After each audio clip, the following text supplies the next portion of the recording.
Guys, thanks for coming in. I guess we'll go ahead and get started. I think we're a couple minutes early. I know where we left off last week, we went over Ohm's law. So today's class, first part of it is to finish talking about the Ohm's law part with the addition of power. And after that, we'll be watching Unit 3 in Mike Holt. We'll get started on that unit. I feel like last week, we kind of cut the class short because I was asking questions and I was getting answers. I feel like everybody pretty well has calculating the Ohm's law down pretty well at this point, or it seems as if we did last week. And I guess first of all, is there anyone who does not that's going to need some help getting up to where they can figure out any of the calculations from if you're wanting to know volts, current, or resistance and power? Are you guys okay with being where we're at? You feel like you're caught up to speed with that? That being the case, let's take this opportunity because we're a little bit ahead of time. I'd like to go over a real world case scenario that we have going on in the plant right now. It's perfect timing because we actually done the installation last week, or we've been doing it up until, we were done yesterday. And this is on the starch lines. We're having some issues.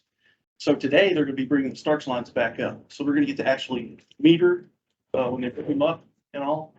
But because of the timing and the coincidence that we're actually working on that right now, I figure we'll do the calculations, talk about the theory, and we'll talk about the scenario, and we'll just kind of use that as a really good sample exercise. I think it'll work out for us to have some good experience in calculating Ohm's law. Now, this is going to go just a little bit beyond where we're at in Ohm's law, and with the power, we're going to be adding a few things because we're going to be working with alternating current and electrical motors, and we're going to also be looking at AC theory stuff because we're working with a little bit of an induction. So it's going to be a little outside the box, but it's really, really based on the same foundation that we're learning. I guess first of all, we'll talk about what the scenario is. We look here at our plant. We've got a line coming in from our utility. Let's just say we got TVA coming in here. And then on that, we've got a transformer.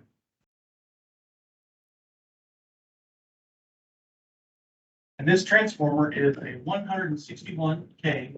So it's 161,000 volts coming in from the utility, and it transforms it down to 13,200K. Or somewhere really close to 13.2. The ratio might not be exactly, but that's where we're at. When this thing goes down, we've got pretty much 25 meg. That's the load of the B side of our plant. So it's coming in like this. Well, on this same line, we're gonna tie in a generator. All right. And so this generator is about the same size as the transformer, which is 30 megawatts. So we got 30 megawatt generator. And in addition to having the transformer and the generator, 25 megawatt load, let's go out and let's put our substation that we're going to be talking about. Now there's additional circuit breakers and stuff, but I'm only going to be putting the breakers in that's going to be related to what our scenario. So here's going to be a switch that goes out to transformer.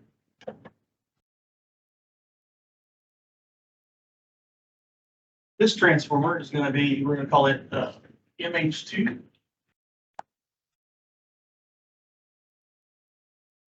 And then it's going to be a 13.2 to 3.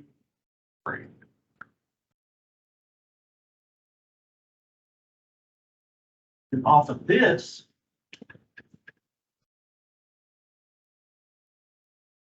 we have a bus. That's a 488 volt bus. Put the main breaker on there.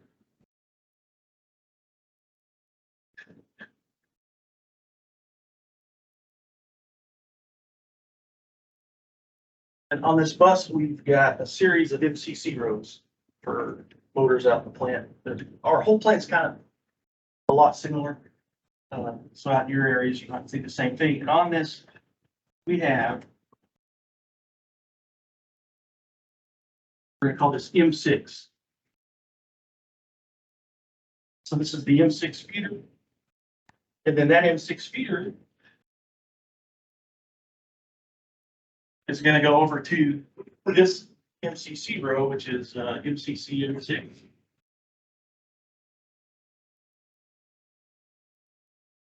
On this MCC row, we have 5 motors.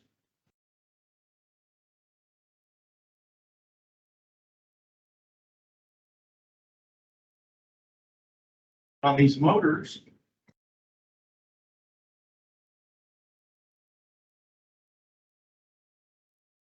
are going to be 3 200,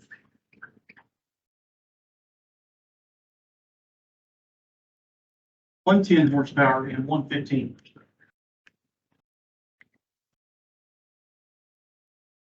So what our problem is,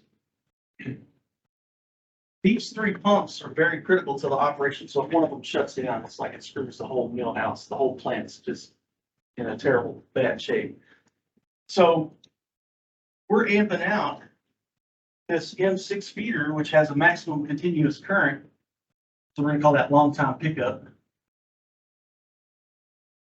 of 760 amps. And you remember when we were going over the amperage? You're gonna see it in different locations. You're gonna see it as A, like on the one line, you'll most likely see it as A, and then doing calculations, you will see it as I for intensity. So that may be a little confusing as we do this. So our problem is, we're running along and we may lose our generator. And it could be because of vibration or a number of reasons. Well, anyway, when that happens, we're gonna lose voltage on our 13-2 distribution grid because of the loss of that generator. When that happens, it's about 5 to 10% that we lose. And I think it's closer to 5, but we'll just say from 5 to 10. So when we lose our voltage, and this long time pickup is set for 760, that can become an issue because of the amount of horsepower and how tightly stacked the horsepower is on this particular MCC load. And so what we'll look at is we'll run a few calculations looking at the power here and looking at the options, and we'll talk about what we're doing to try to fix this issue. So we know that P equals I times P. That's where we're at in our Ohm's law and what we've learned so far, right? Well, in this particular case, we're going to be talking about the horsepower. So we're going to say, okay, well, this is going to be horsepower equals, and then that kind of changes things a little bit. And when we're working with an AC 3-phase system, there's some additional things in this calculation. So horsepower is going to equal your volts times your current. I'll put those backwards, but it doesn't matter.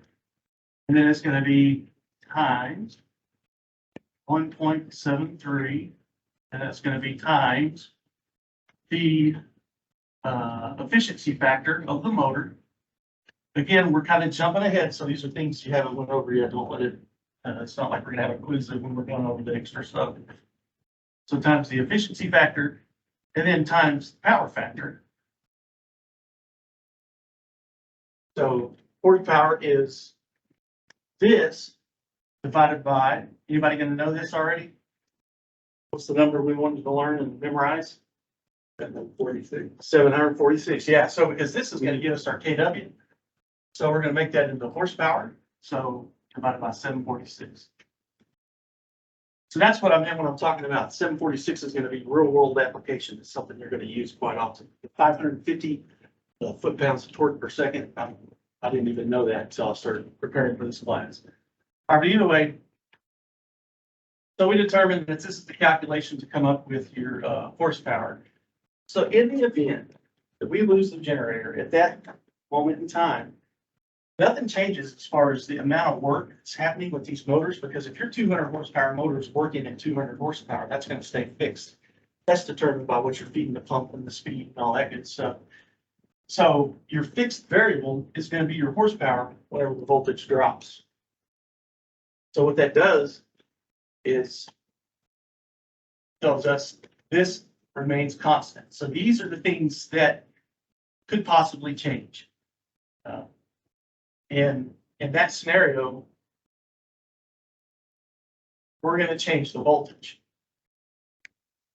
We're not changing the current, the voltage drop, but it possibly could change because of the effects of the voltage. We're not going to change the 1.73 because we just use that in three-phase calculations as the square root of 3. That's going to remain constant. The efficiency of the motor, there's nothing we can do about that because that's the nameplate efficiency. That's kind of the motor's resistance as far as what the bearings, what the inertia of the motor, and that's the efficiency level that I don't see any way we could change that. But the power factor is something that in the calculation, you can change things if you can change that power factor. And on this motor, and on all motors, it has a set power factor, and it's on the nameplate. So when we're trying to figure out what can we do to fix this scenario, we're kind of limited on options unless we start moving major loads around. So in addition to the horsepower, we'll also look at current. So in the same sense, I will equal, let's see what the hell is that? It's horsepower times 746 divided by, and then it's going to be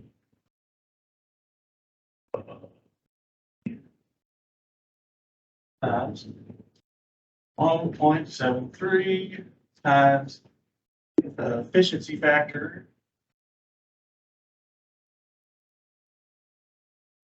power factor. Did I leave anything out? No, I guess that's got it. All right, so in looking at this, we know that we've got 325 horsepower. So let's see where we're loaded at in reference to the amount of maximum continuous current. That's kind of the first things we want to do to come up with our numbers here. So we're going to go, our current is going to be 625. So we're going to go 625 times 746. And then it's going to be 460 times 1.73 times, and the efficiency of this motor, let's put that down because we're going to be referencing that quite a bit. The efficiency is going to be 0.962, so it'll be 96.2%. So the horsepower of this motor, 100, and that's these 200 horsepower, which are mainly the ones we're concerned with here. And then the full load amps on the nameplate of this motor is 233. And the power factor is 0.845, so it's 84.5%. So power factor 84.5. We don't really need the RPM, all that. So we got voltage 460.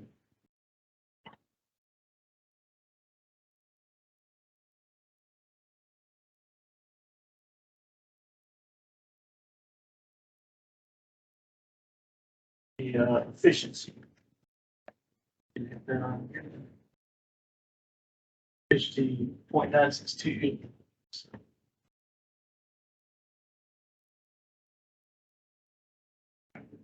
So we're doing this for reference. So now we're going to go to our efficiency, which is going to be 0.962. Again, our power factor, which is going to be 84.5.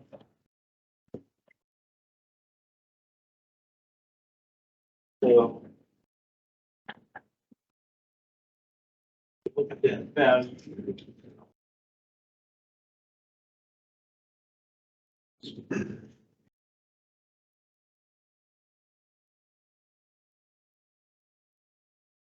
Is anybody running these? You got these numbers yet? If not, I ran, come up with them here.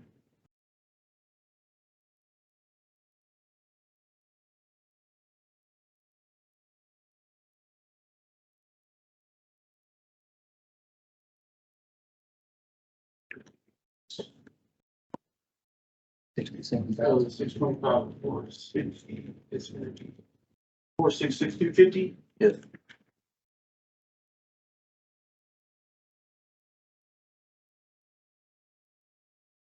About 67,502. So the bottom value would be with 460 in those numbers. 641. I got 67,000. I think that's a little high. So you do 460 times 1.73. Oh, I thought that was point. that's 480. I thought that was 480. Oh, I'm sorry, 460. I said, and see, that's the nameplate value over here is 460. So our voltage, this is what we're going to be running at under normal conditions. This is where we start at 460 volts. That's where the nameplate's at. So that'd be at 460 times 1.73 times 0.962, or I think I did 0.96 here on this. Then 0.84 for the power factor. Yeah, so we can leave that last digit off to kind of. So those values, I come up with 641. You guys agree with that? Does that make sense? No. No? So if you multiply 460 times 1.73 times 0.96 times point, did I miss that point? Is that what I got you? 7.7. Oh. So 0.96, 0.84, you'll come up with 641? Yep, 643. 643? 643.07. Okay, so let's do 640. All right, and then what is 466, 250 divided by 643? 725.11. 725? Yeah. Okay, let's go with that. So this right here is 725. So our long time pickup, you can see is set at 760 amps. So when we're under normal conditions here, and we're running just like we're designed to run, we're in okay shape because we're 725 amps. Here's where the issue happens. When we lose 10% of our voltage, that 460, or let's say let's lose 5%. That's an easier number, and that's the one I ran beforehand. So if we lose 5% of our voltage, then that's going to change things because of the way this calculation is configured, right? So we'll run that. So we already know we're going to have 650 because that part don't change, but the other part is going to change.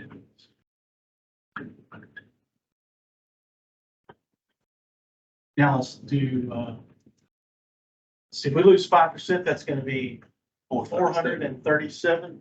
Oops. Okay. So 437 times 1.23 times 0.96 times 0.84. And then what is that? What do you go with? 609. 609, go with that. So now we're gonna have 609. So now what's our current gonna be with that loss of voltage? What is 466, 250 divided by 609? 765.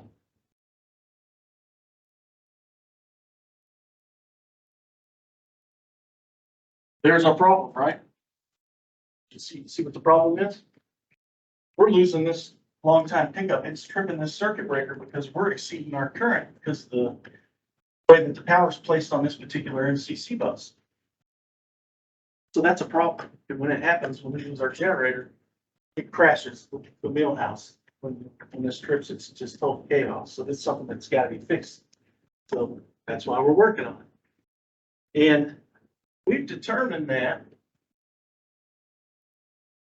if we corrected the power factor on these 200 horsepower motors, we're going to be able to pull quite a bit of current off of this system. Question would be, well, how much can we do? How much current can we pull? So let's take, for example, this right here is P 3410. That's the starter pump that we actually have placed capacitors on. And we haven't had a chance to start it up and really measure the results yet. But we know that when we add our reactive VAR, it's going to correct the power factor. So let's draw this pump here, let's draw that out. On one line, so we kind of look at what we've done to it.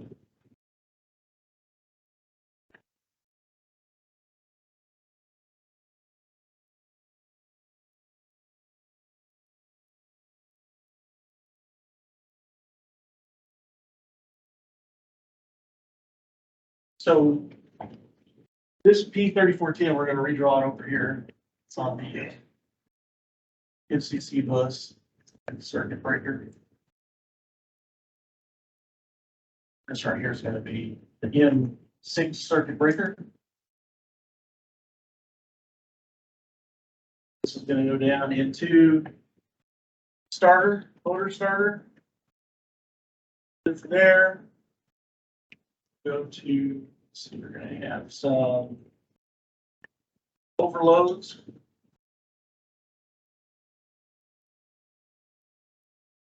And out to the motor. So the reason the power factor is bad, we're going to talk about it, but it's going to be something that we're going to learn more in depth about into the future. I'm just going to kind of explain it for the practical purposes of making this calculation make sense to you today, right? So anytime you have an induction motor, you have what's referred to as counter electromotive force. It's called CMF. It's like a counter to EMF. So because of the CEMF, it's referred to as inductive reactance. Because of that, that changes your power factor. And so the more reactive VARs, so the measurement in CMF is in reactive VARs, the more reactive VARs you have, the worse your power factor is going to be. So there's one wonderful thing that can happen on an AC circuit is you can install capacitors and they will compensate for that counter electromotive force when you install that capacitor. And that's a really cool way to deal with these issues as an option. And it's something that the original installation of the plant had all power factor capacitors all over the place. And then we've slowly over years, we've removed them. So now we're trying to work towards getting back into using them more like they should be used. So if you put a capacitor on that motor and its job is to compensate for the counter electromotive force, then when you redo your calculation, the corrected power factor, which will be 0.95, and then so we're going to put our the power factor correction capacitors. The new power factor is going to be the 0.95. So that's what typically correct your power factor to a 0.95 because you don't want to bring enough capacitance in to make this thing leading. You can run into whole new problems. So we're going to install 50 kVAR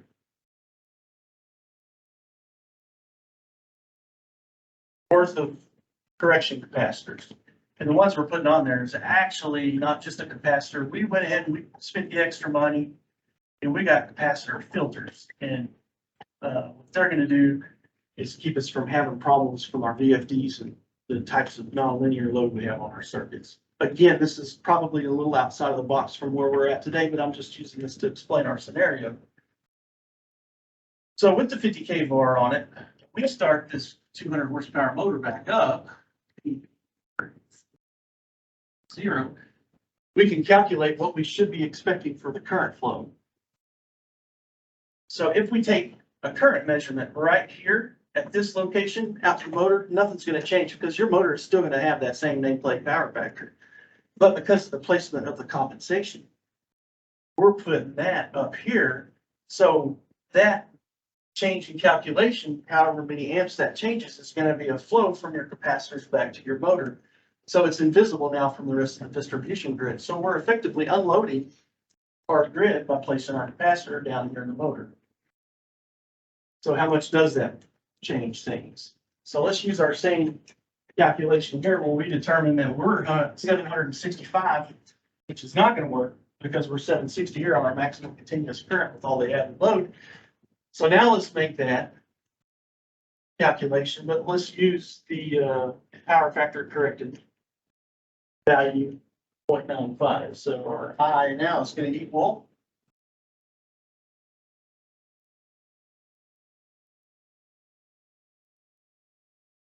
times 746.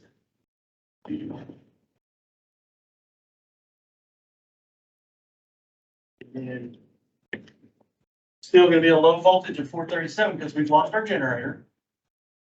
We've accepted the voltage loss. Now we're trying to go on with new things to be able to get through the crisis. So 437 times 1.73 times our efficiency factor, which is 96.96 times, oh, I'm gonna put the X in there. All right, now move that there. Times, this is our new, very excited to put this number down. Not as excited as I'll be when we go take our first current measurement. Confirm our theories are right. So 0.95. So what do we come up with these numbers? 689. All right, so our new one is 689, and the top one should be the same, 46. 46650. All right.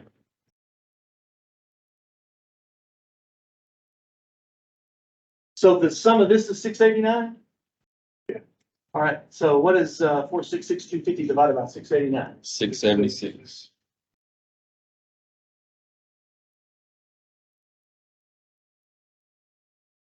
That looks a hell of a lot better, don't it?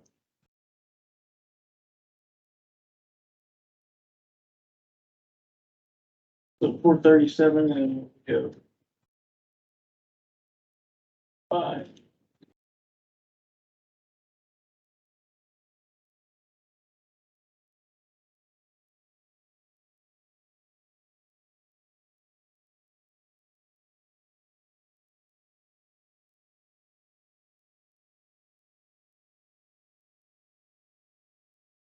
So 676 is our sum, current? Yes. So that's if we had correction on all of them. Okay, so now let's see, just on this particular motor, because we're only putting the power factor correction on one motor. So now let's run that with a 200 horsepower. So I is going to equal 200 horsepower. 746. And then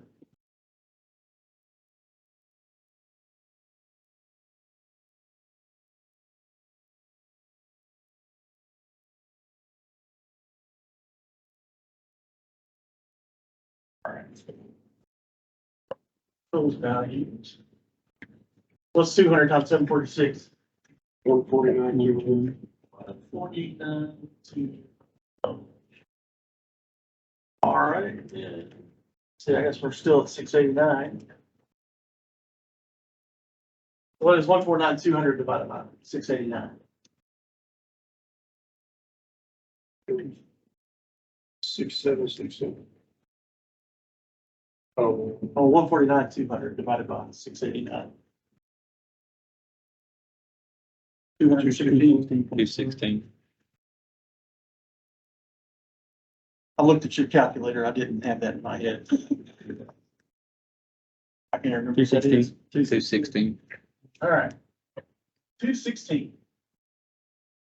So our full load amps with a power factor of 84.5 is going to be right, right at here. What's the nameplate, which is 233. So we went from, 233 to 216. So that's gonna help us out. So we go.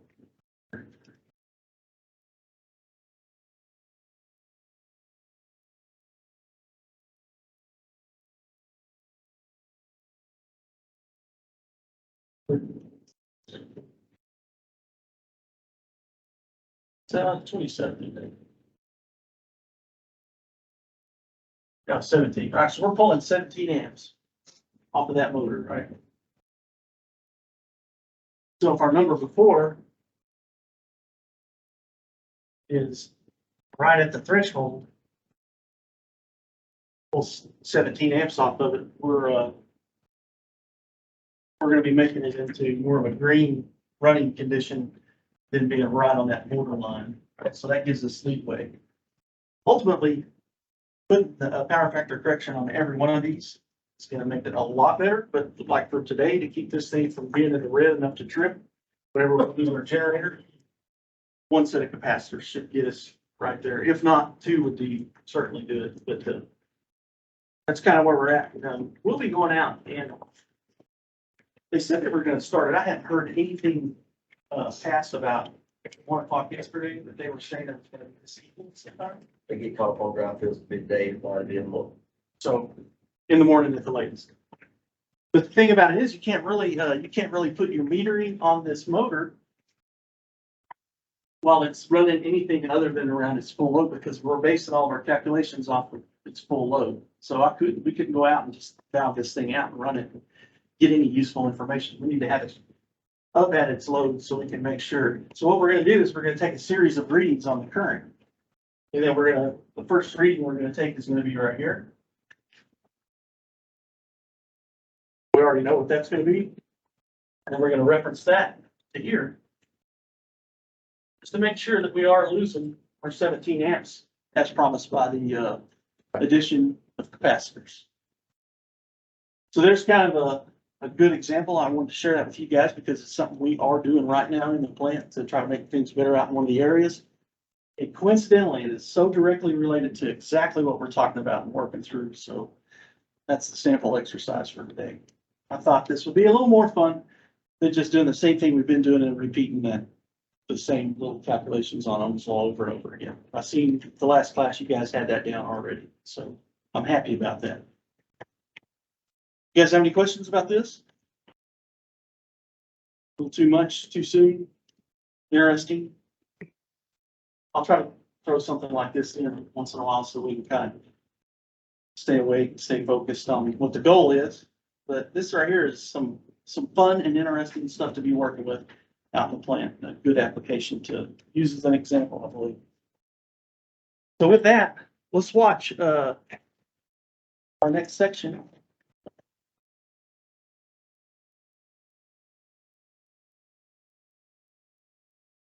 It's going to be Michael, Unit 3.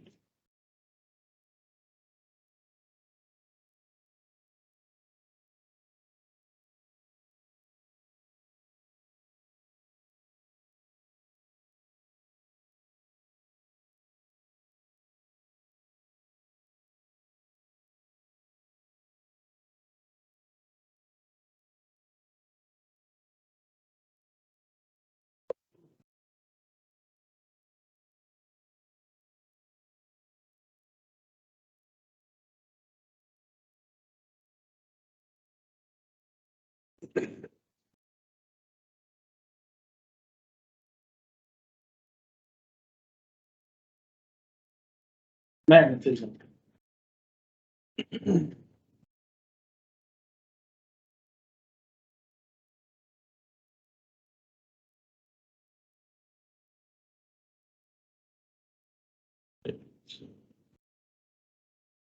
I guess it'll play these right here. Magnetism.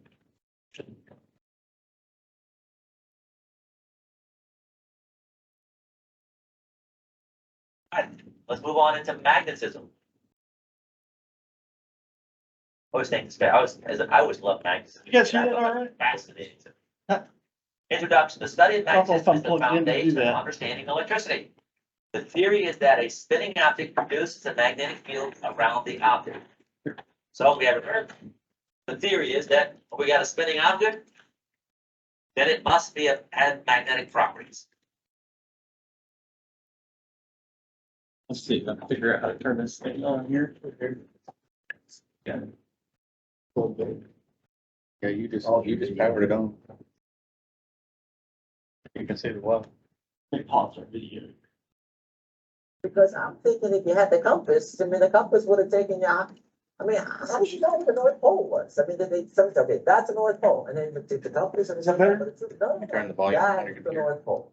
But somehow, well, I guess somebody put a pencil in the shadow over here, and they got a stopwatch, and they stopped it, and they said, somehow somebody decided that's the North Pole. Is that I better? don't know, maybe somebody watched the video, take an email and said, Mike, here's the story of how we have the magnetic North Everybody good? Pole, and how we have what we consider to be. Just the back actual up just a little bit here. But that's the way it is.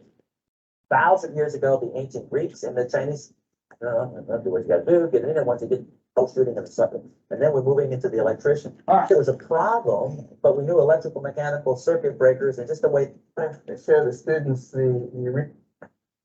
Hi, my name is Mike Holt, and we're very excited that you're watching this video or DVD. We're covering basic electrical theory, and I have just the best guest that's gonna help us out. And we're gonna be covering theory in a way that you can apply it, that you can understand it, and that you're gonna be able to use. So what I'd like to do is I'd like to introduce our guest. The first guest is gonna be Joe Engel, Yeah. and Joe is with the Eaton You're on the Camera first video, Corporation. magnetism. Joe is from Pittsburgh, Oh, we're on Pennsylvania. 3. Okay, yeah. Let me get- He's an electronic engineer, and actually that's Dr. Joe Engel. where are we at?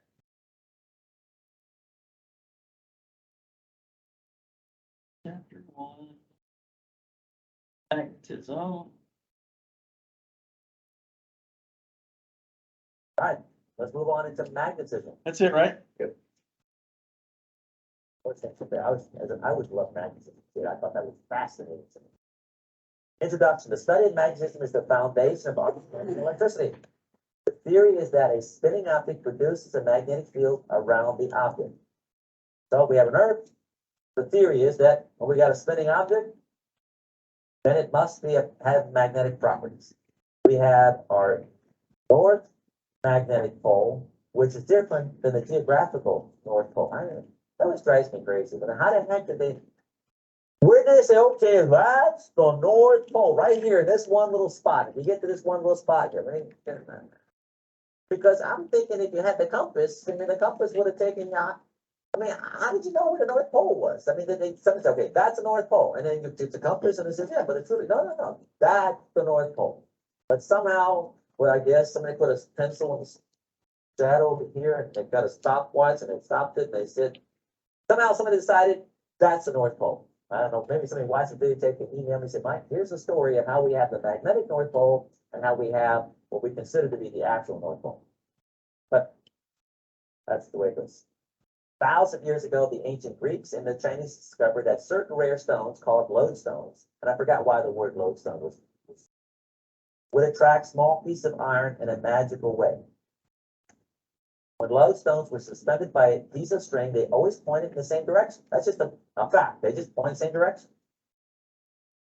Now, the north end of a magnet can be determined by hanging a magnet by a string and allowing it to swing freely. The magnet will align itself with the Earth's magnetic field. Now, about 2,000 years ago, the Greeks discovered that if you take the suspended lodestone, it would align itself to the Earth's magnetic field, thus it could be used as a compass. So one thing is saying, hey, look at this thing, string, just spin it around, look what happens. It just goes and it stops. It goes and it stops. Somebody said, well, wait a minute now, it goes and it stops. That's what I love about discoveries. Somebody just observed something. What was it? With the frog, Galvin, is that what it was? When they put the electrical bolts, Galvin, I think years ago, what they would do is, I guess they ate a lot of frogs. I think it was French. And they ate a lot of frogs. So they would take the frogs, and when they cut the legs of the frog up, they hung it on some kind of, I think it was a brass wire. And when they hung it on this brass wire, every once in a while, they saw some of the legs would move. Now, most people, I know, yeah, the legs move all the time. Nobody's paying attention to them. But there's one guy's thinking, why is the leg moving? What caused that leg to move in that frog every once in a while? All of a sudden, he started doing his experiments, and then he started realizing the muscle reaction and stuff. That's important for electricity because you lock on something, which we're talking about getting shocked later on, and electrical safety, Bob, which is where you come inside here. These are all fundamental things that way back, somebody just observed something and said, that means, why does that mean that? So the Greeks, they said, hey, compass, what's going on here? We can make a compass out of this thing, the magnet. At the end of the magnet that points to the north is called north-seeking pole. The opposite end of the magnet is called the south-seeking pole.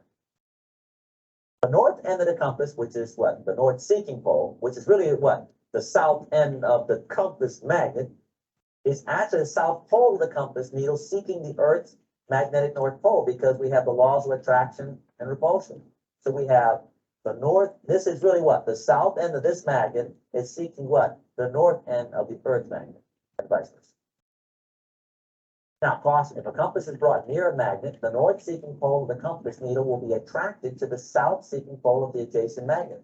In other words, if there's a magnetic field somewhere, then you bring a compass, all of a sudden it'll shift. Now, some of you guys might have heard this, and maybe not, maybe be aware of this, but I've heard that lightning sometimes strikes a metal ship. One of the problems with the metal ship is now the compass is no longer good because the ship becomes a magnet. So what they have to do what with the ship? They have to take it in and do what? They have to degauss it. They have to actually run it through.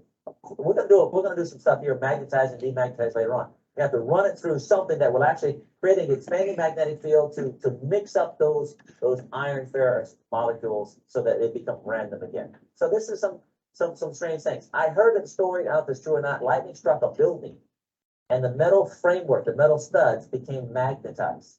The guy was trying to figure out why they were having problems with some monitors. I think that was, and what it was that the studs were magnetic. Now, I don't know if that was true or not, but you know, I would think that if you happen to, let me just give you a tip. If you ever have a problem, they have electromagnetic field problems, just take a paper clip, stick it to the stud inside it. If it sticks to it, you will look like a god, because you're going to say, well, the problem is that these studs are magnetized, and that's what's causing the problem with these magnetic fields where they're coming from. I don't know if that's true or not, but just. Now, the theory of magnetism is that magnetic materials contain a great quantity of smaller magnets. In other words, the big magnet is really a whole bunch of little guys running around.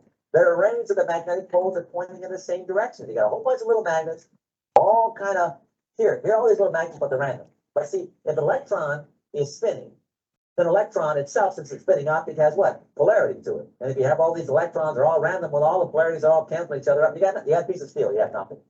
But if you can somehow line up these electrons in a way so that when they're spinning around, their magnetic polarities are facing the same thing, then it becomes magnetic. Now, these are all theories. I don't know if anybody really knows how magnets really work, really. But that's, hey, it's a good theory. We're going to go with it. So if you take a look at one graphic here, you'll see right here, random order, it's going to be unmagnetized. Magnetized would be they're all going in a similar area. The reason most metals are not magnetic is because their atoms tend to pair off in orbits with opposite spins so that their magnetic fields cancel each other. Only ferrous, iron-based metals have magnetic properties. Non-magnetic metals are non-ferrous. So ferrous means iron, non-ferrous means no iron. Then that would be like copper. So they cannot be magnetized. If a magnetic force is applied to the end of an iron bar, the magnetic field of many of the ferrous molecule electrons will align with each other, and the bar demonstrates magnetic properties. Magnetizing force can also be applied by stroking magnetizable material with a magnet or by applying electric current. Let's take a look at this. All I have is one coil of 12 gauge wire right here, 500 feet. Another coil of 12 gauge wire. I have this cord down the bottom here connected to a 110 volt extension cord plugged in with a switch. I take this coil, set it right on top of that. By the way, for those of you, this is called a separately derived system, meaning this. I'm going to turn this light on. No, I'm not talking about it, but hey, we're here now. Let's talk about it. I'm going to turn this light on by putting it on top of that, and the magnetic field from this coil on the bottom will, I'll use the term induced voltage on this right here. And let's take a look at this light bulb right here. Let's see if we can see some light here. Dave, are you ready for that shot here? Here we go. There we go. Okay. Put a bit of light there, not a whole lot. Okay, now, but that wasn't the issue. Here we go. Let's take a look at this. Here's a screwdriver. There's a metal tip on there. If I touch this piece of metal, I have nothing. I can place it right inside this core right here, And the magnetism that's being created by this wire, which we'll talk later on, I'll turn it on and off real quick. Okay, now watch what happens. Take it out. Comes a magnet.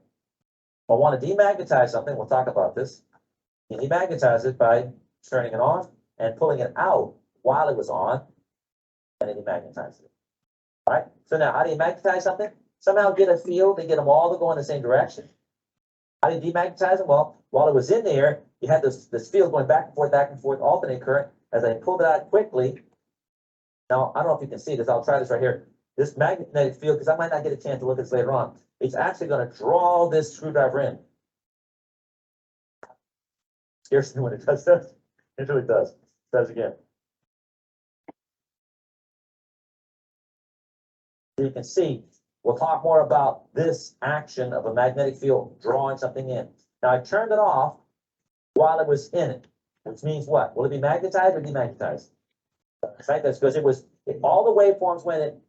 And I'm wondering, the voltage goes up and zero. We'll talk about sine wave later. I'm wondering if I turned it off right at the peak voltage, if that would have given me more magnet than if I turned it off when it was near the zero voltage. Just my mind thinks like that. So now we know that it becomes what? A magnet. If, however, I have it in there and I have the fields go back and forth, back and forth, back and forth, turn it on, pull it out. Magnet. Now, this is something I actually have at my house. Whenever I want to have a magnetic screwdriver, I set that thing right in there. Boop. Here's what I do. That's it. Magnetic screwdriver. And that was free. We're going to cover that. All right, let's get back to our work here. Okay, what we just saw was how to magnetize iron by simply using a magnetic field. We'll talk about that magnetic field later on. But be careful. Do me a favor. Don't go out and put 120 volts or coil of wire and get killed. So if you're an instructor and you're a safety director and you have a controlled environment, but I don't want anybody out there going out there taking a coil of wire because you know how I did it and I did. So please do not do this. Yeah, I don't want to get anybody hurt. I mean, How does it think go about on? it. 3.7, a permanent and temporary magnet. A permanent magnet. When a magnetized material keeps its magnetic field for a long time, it is a permanent magnet. Hard iron or steel is used for permanent magnets. Oh, 1 second, Jimmy, you were telling us why we have the difference in the magnetic North Pole and the North Pole. And the magnetic versus the geographic North Pole. The geographic North Pole is actually the axis that the Earth rotates on. Versus the magnetic. Versus the magnet later on. Okay, I knew that. All right, let's go now to temporary magnets. Temporary magnets. If a metal loses a magnetism quickly, it's a temporary magnet. Soft iron is used for temporary magnet. Now, to demagnetize a magnet, and we saw this earlier, the magnetic fields of the ferrous material must be disarranged so that the molecules return to the original random position. So you saw what I did was, if I put the screwdriver, turn power on and turn it off, then I'd have what? A magnetized, if it was hard or soft iron. Well, actually, no, it had to be what? Hard iron, because later on you're going to find out that, well, no, it's a temporary magnet would be what? Soft iron. So because it lasted, it took it out and it was still magnetized, guess what? It had to be hard iron. When I left it in there and I turned it off, the magnetic field went one direction, magnetized those, or just realigned those ferrous molecules. While the field was on, going back and forth 60 times a second, or I guess 120 times a second, 60 hertz, I was doing what? Rearranging or randomizing those molecules as they got in it. So that's the same principle here.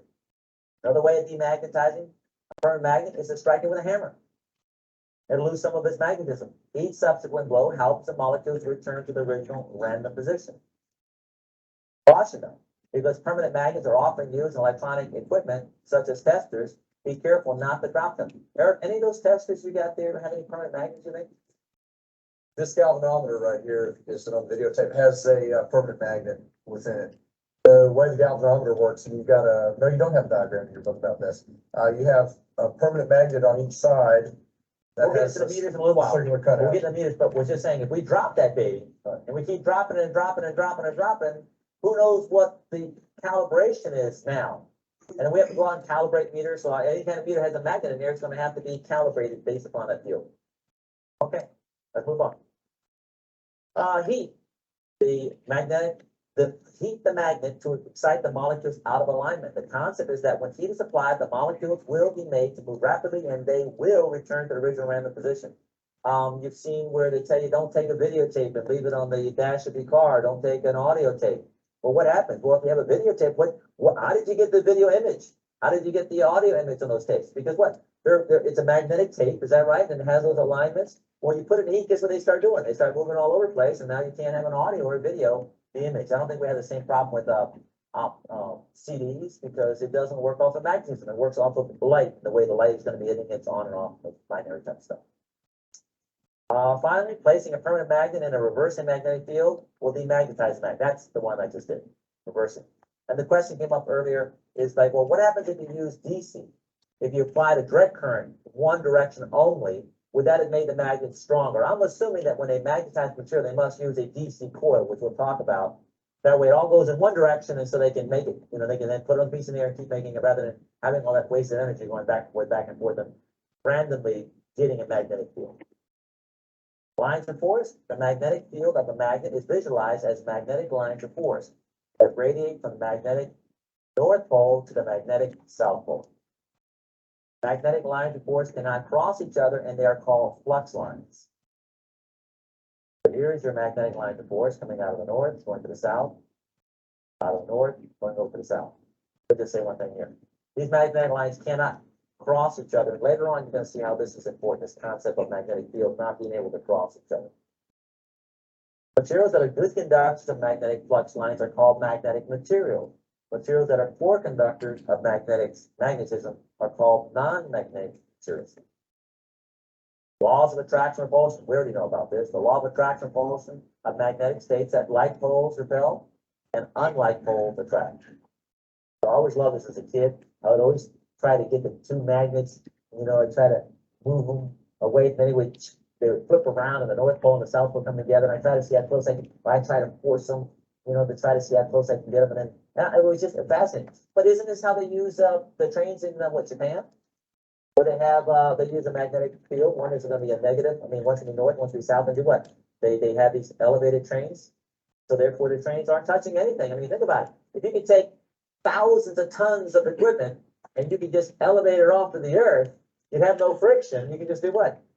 I bet you they must make something that moves things around in certain facilities, and they probably use magnetism to actually raise the thing up to be able to allow you to do it. I bet you there's probably a room. What, you gonna say something about? Those trains also use a linear motor to get them propelled. What does that mean by a linear A motor? linear motor is like taking a rotating motor and stretching it out linearly. That's how they actually gain propulsion. So when you use the motors, you're actually, because it's a repelling forces, so you're saying, hey, listen, Mike, not only can you raise it, but if you kind of like turn the things a little bit and turn the things, you do what? You get that thing to move. So you're making a motor where it keeps pushing itself. That's what they mean by linear motor, kind of letting it flat out. Excellent, good point. But watch, all those great ideas and all those technologies, that Joe, you're going to be working with. These are the fundamentals that work from that. If you didn't understand how magnetism works, how could you even think of coming up with a linear motor? How would you think of having trains just with magnetism moving around? This is exciting. Yeah, Mike, they're working on, see airplanes launched off carriers, Yeah. steam. They're working on doing that with linear motors. When you think about it, you can have that thing just go. I think, if somebody, remember how I showed you this little thing here that it would like suck it in? And I tried, I tried to see if I could shoot it out. I did, but because my field is all constant, all it did was it sucked it in, but it doesn't move it out, unless I could do what? I could have like a ball bearing at the end, or like a BB at the end, or let's say a marble at the end of a pipe, and then when it sucked it in, it pushed it out. It was like an impact type of device. So I'm sure people are thinking about how to kill people using magnetism. It's called a rail gun. A rail gun? It's a rail gun, absolutely. What's a rail gun? And it looks, imagine I've heard about this. imagine the tuning fork. Have the image in your mind of the tuning fork. Now have a projectile that's conductive within the tuning fork. Oh. If you pass a current through that loop, the magnetic forces that are created cause that projectile to move off the rails, and you get quite an acceleration off of it. They do that for some reason. What was it that they did it for? I remember reading something and it was just like an instantaneous explosion and how they. They were actually looking at it some years ago in terms of launching projectiles into space. I'm not sure. Yeah. That's all I know. I don't know where We that. actually, when I worked at Westinghouse in R&D Center, we worked on the railgun, and it was intended to send a, hardened material, in space, and we actually launched a missile with that on it for experiment, and the missile failed. And we never did it again, but the intent was to have it in space and to have a big magnet, Particles, right? start about 3 miles down deep. Right. Okay, let's go on. Retentivity. Magnetic materials differ greatly in the amount of magnetism they will retain. This is called retentivity. Something like that, that's not right. Oh, retentivity, soft iron. We talked about that. Soft. Soft iron can be used. Now, soft iron is what? It's a temporary magnet, but soft iron can be used to make a stronger magnet than hard steel. But the instant the magnetizing force is removed, the soft iron loses all of its magnetism, which means it has what? Low retentivity. It doesn't retain it, what we're talking about. High retentivity, it retains it for a long period of time, like the screwdriver we have here. Hard steel will retain a relatively large amount of magnetism, but it does not have the magnetic strength of soft steel. So if I was trying to get a good, strong magnet, let's say for electromagnet, because I'm going to try to pick up a bunch of steel in, let's say, a junkyard or unloading, I'm sure there are ships that are unloading containers that just kind of run over there and clamp on top of that. Is that true? Bob, you familiar with that at all? Okay, permeability. Permeability describes the relative ease to which a material can be magnetized. Soft steel has high permeability, low retentivity, is that right? And it creates a stronger field. Whereas hard steel is hard to magnetize. So soft steel, it's easier to magnetize, but it loses the magnetic field. It creates a stronger field, but it loses the field. So on the certain properties, you'd want what? A temporary magnet. Other properties, you want what? Well, Eric, you showed us the meter there. Obviously, we don't want a temporary magnet on that meter. We want a permanent magnet, which would have to be what? Hard steel, because it has to have retentivity, but it's harder to magnetize. And how to make that get there. But it has then low permeability, which is a lot harder to get those magnetic fields to realign. Okay, we'll move right along here. Really, I think we're doing a great job. I don't think it's too complicated. Let's now go to what we're all looking to find out. It's going to be electricity. Okay, let's talk about electricity. A solid understanding of electron theory will help you master such wide. All right. Time wise, we're looking good. About 5 minutes early. Anybody have anything? One thing I would like to point out that it didn't occur to me until I was sitting here. When we done these calculations, this 17 amps, the 233 is, that's a number that is like the full load amp of the motor. So that is with normal voltage. So the comparison here is 17 amps gain in between normal operation. And then what we're gonna have with the reduced voltage with the capacitors, we're still gonna have a loss. It's actually, if we would have done the other calculation where we were comparing the old power factor with the lower voltages, that would have been a different value. It would have been 242 full load amp when we drop our voltage on the 200 horsepower motor. So an overall gain of 27 amps instead of 17, if that makes sense. Right. So the number I've been advertising has been 27. And when I've done this, at first it didn't occur to me that I wasn't referencing the correct ones together. So I'm sitting here thinking, what the hell did I miss? I'm going through my notes, and that's what it was. So 27 is our real number. This is just if you compare it to where it is normal operation and then with the lower voltage and the correction. That's our number. If that makes sense. You guys may have not even caught that, but I did. I was sitting there, it was bothering me while I was watching that video.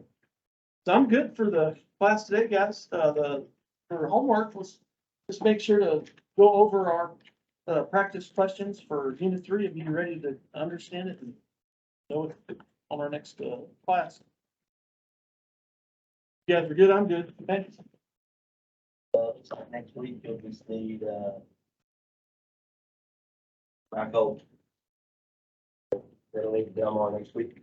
Yeah, it's just, we're just gonna watch this electrical video and then go over the practice questions next week. Does everybody also have a copy of this itinerary? No, Okay, yeah, so we can, I can send it out. The reason I didn't send it out is because we may switch it up. I'm planning to, follow it. And we may do a little something outside, especially for caught up. We'll make that some fun practices, hopefully.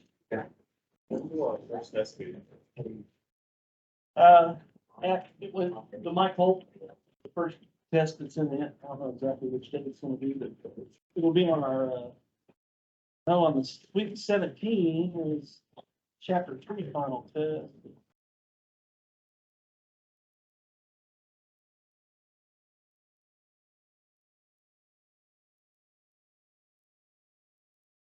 Or, see if I can find it.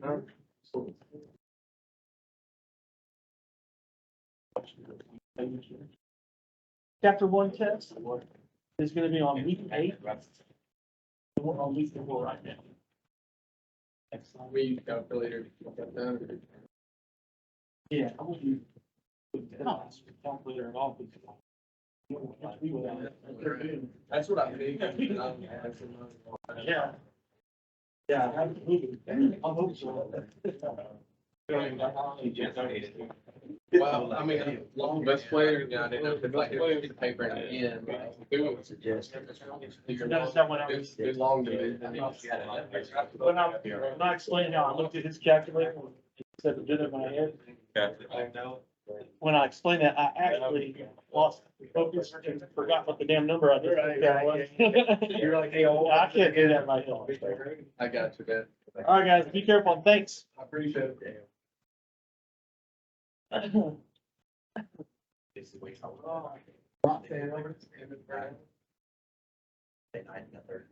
Yeah. All right, that's one picture.